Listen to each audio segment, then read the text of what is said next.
वन्यजीव संरक्षण, शाश्वत पर्यटन आणि स्थानिकांना प्रोत्साहन देण्यासाठी चंद्रपूर येथे ताडोबा अंधारी व्याघ्र संवर्धन प्रकल्पाच्या वतीने 1 ते 3 मार्च या कालावधीत 3 दिवसीय ताडोबा महोत्सवाचे आयोजन करण्यात आल्याची माहिती ताडोबा अंधारी व्याघ्र प्रकल्पाचे क्षेत्रीय संचालक डॉक्टर जितेंद्र रामगावकर यांनी 27 फेब्रुवारी रात्री 8:30 वाजता आयोजित पत्रकार परिषदेत दिली। या महोत्सवाच्या दुसऱ्या दिवशी सर्वाधिक वृक्ष लागवडीचा विश्वविक्रम व कुमार विश्वास यांचे कवी समास आयोजित केले असल्याचे त्यांनी सांगितले। पर्यटनाला चालना देणे, औद्योगिक विकासाला चालना देणे या सर्व बाबी वन्यजीवांच्या दिवस संरक्षण सुनिश्चित करते असे ते म्हणाले। या 3 दिवसीय महोत्सवात दररोज विविध वैविध्यपूर्ण कार्यक्रम आयोजित करण्यात आले आहे, ज्यामध्ये सकाळी संवादात्मक सत्रे, दुपारी पॅनल चर्चा, संध्याकाळी सांस्कृतिक कार्यक्रम आयोजित करण्यात आले आहे। निसर्ग प्रश्नमंजुषा, पारंपरिक नृत्य सादरीकरण, लघुपट सादरीकरण आणि श्रेया घोषालचे गीत सादरीकरण उद्घाटनाच्या दिवशी होणार आहे। कार्यक्रमाच्या तिसऱ्या दिवशी सहभागींना ट्रेझर हंट स्पर्धा, सायक्लोथॉन, चित्रकला स्पर्धा, वन्यजीव प्रश्नमंजुषा स्पर्धा आणि CSR कॉन्क्लेव्ह यासह विविध कार्यक्रम सादर केले जाणार आहे। प्रसिद्ध चित्रपट अभिनेत्री आणि नृत्यांगना हेमा मालिनी यांचा समूहाचा गंगा बॅले कार्यक्रम होणार असल्याची माहिती डॉक्टर रामगावकर यांनी दिली। आयोजित पत्रकार परिषदेत जिल्हाधिकारी विनय गौडे यांची उपस्थिती होती। दिनांक 1, 2 आणि 3 मार्च या कालावधीमध्ये आपण चंद्रपूर येथे ताडोबा महोत्सव याचे आयोजन करण्यात आलेले आहे।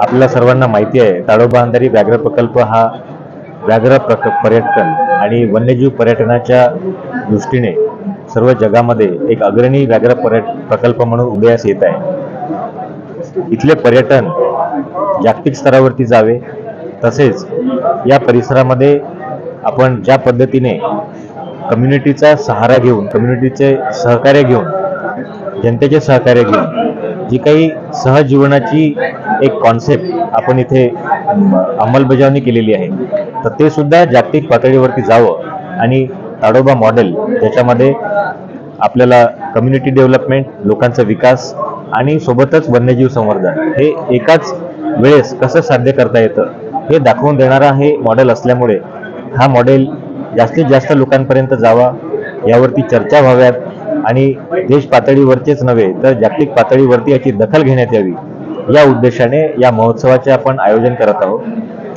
त्यामध्ये अनेक उपक्रमांना, अनेक ॲक्टिव्हिटीजला आपण समावेश केलेला आहे। त्यामध्ये विशेषतः शाश्वत पर्यटन या विषयावरती चर्चासत्रांचे आयोजन आहे। शाश्वत पर्यटन हा संपूर्ण देशामध्ये व्याघ्र प्रकल्पांमध्ये असणारा आणि व्याघ्र प्रकल्पांना एक प्रमुख हा मुद्दा असतो, कारण आपल्या देशामध्ये व्याघ्र प्रकल्पांची पर्यटनाची जी कॅपॅसिटी आहे, ज्याला आपण कॅरिंग कॅपॅसिटी म्हणतो, ते लिमिटेड असते।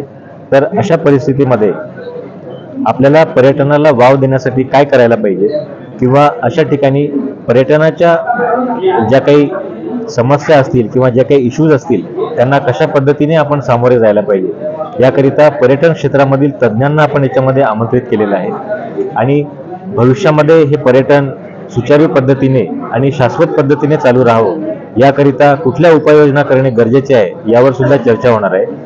कारण व्याघ्र पर्यटनामुळेच आपल्या संपूर्ण जिल्ह्याला एक प्रकारे जी काही आर्थिक आपला अर्थव्यवस्था आहे जिल्ह्याची, ती त्याच्या भोवती फिरते आणि पर्यटन शाश्वत पद्धतीने चालू राहिलं आणि त्याला वाढ मिळाली तर आपल्याला अर्थव्यवस्थेला सुद्धा एक चांगले बळ मिळणार आहे। हा एक त्याचा उद्देश आहे।